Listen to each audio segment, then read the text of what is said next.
Usap-usapan ngayon na kabuntis ang anak ni Kris Aquino na si Josh. Kaya ang dahilan nito ng pagbukod ng bahay para matutong tumayo sa sarili nitong paa. Ang nabuntis ni Josh ay mismo sarili nitong yaya. Narito pa ang picture ng dalawa na kung saan niregaluhan pa ito ni Josh ng mamahaling pintas. Sabay itong isinelebrate ang kaarawan nito.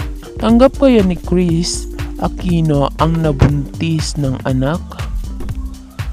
Mag-subscribe na para updated ka sa trending balita.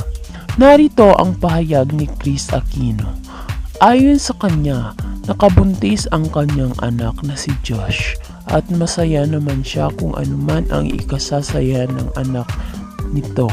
Dahil dito, naging emosyonal si Kris Aquino sa malamang na nakabuntis nga ang kanyang anak na si Josh.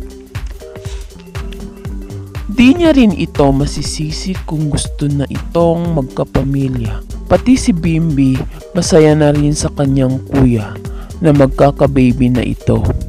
Pero usap-usapan din na kaya bumukod si Josh ay dahil nagsasawa na ng kaingayan ng kanyang ina.